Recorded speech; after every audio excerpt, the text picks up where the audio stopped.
You might not have ever heard of this thing before, but let me explain why I have the GG&G Multi-Aperture Device attached to my AR15 instead of one of the other multitudinous backup sites out there.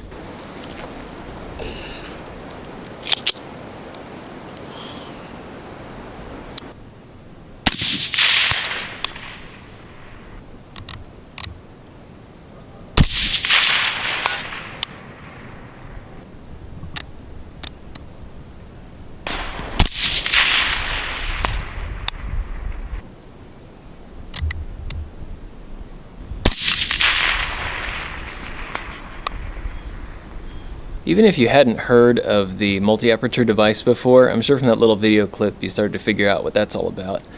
Typically, an AR15 or an M16 is going to have a peep sight at the rear and then a kind of a post up at the front, and there will be maybe two apertures at the back that you can kind of flip between. One of them is small, one of them is large, and one is kind of for close quarters sort of work, and then if you're stepping things back and you want to get more precise, then you flip up the other. They're in kind of the same plane. They both hit the same point of aim.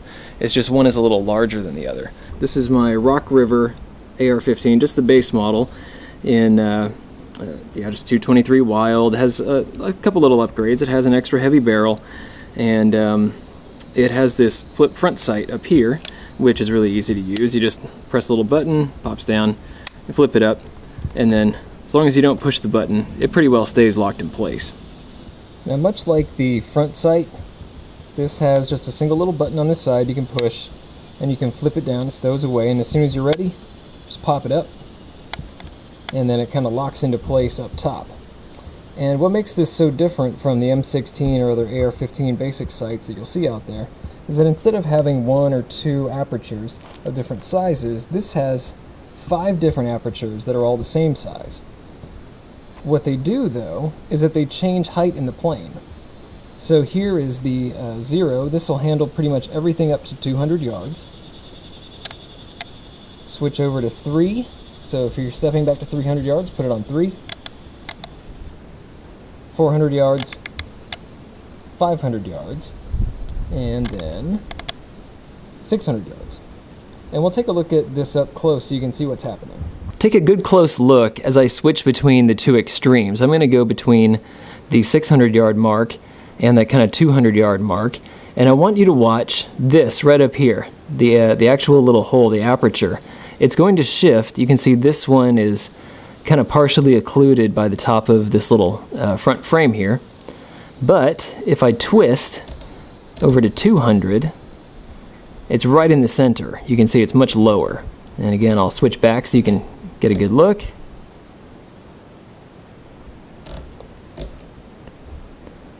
Pretty slick, isn't it? This is a bullet drop compensating rear iron sight.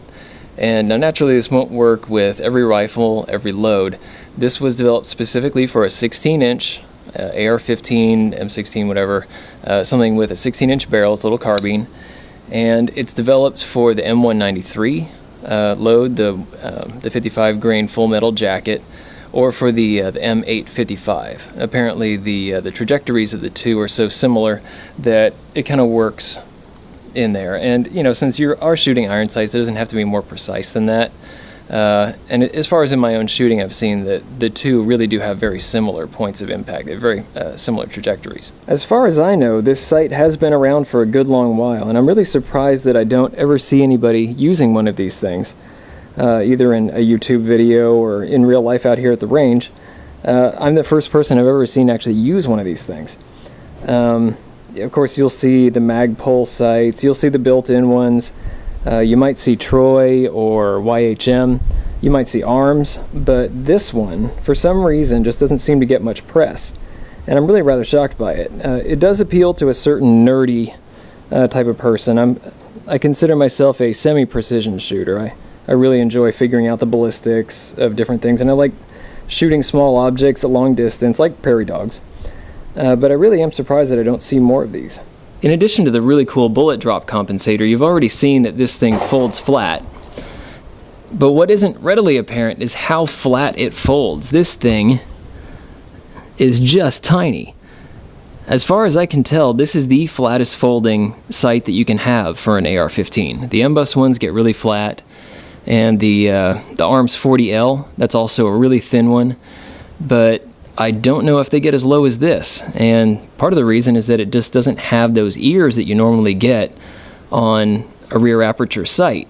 Now that is going to take away some of the protection that everything would get up here, the little apertures here, but it's still pretty solid. It's a steel construction with some aluminum parts. I think this face right here is aluminum, the rest is steel.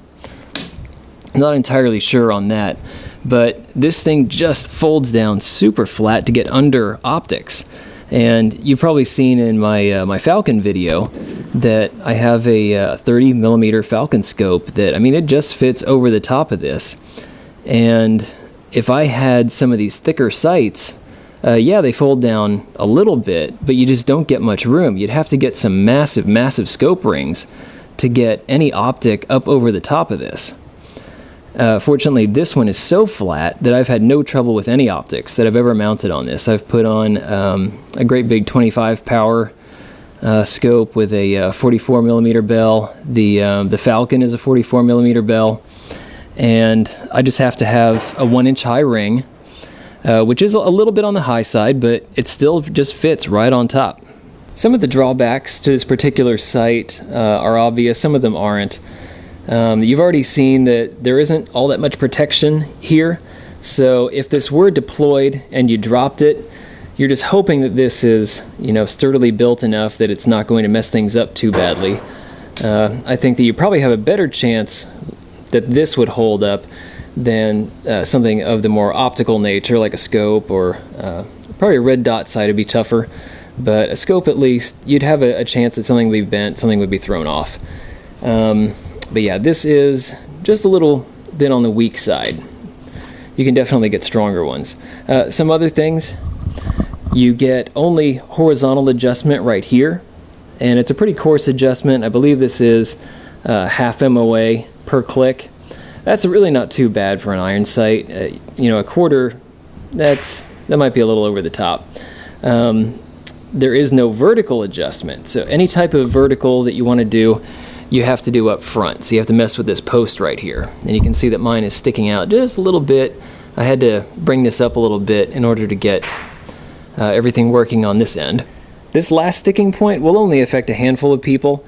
There are folks like Travis Haley that believe that a rear sight should be set at 100 yards, and he has some really good reasons for saying that. In this case, though, this is set up so you start at 200.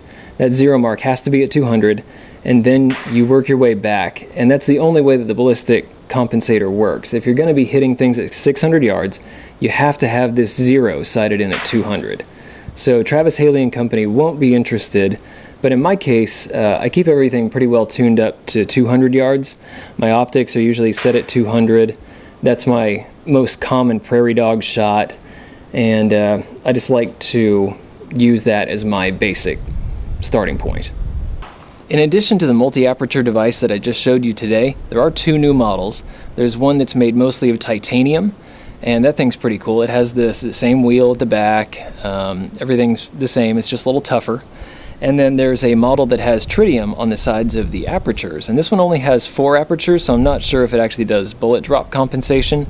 It has different sizes, and then it has the little night lights, so you can kind of find it in the dark.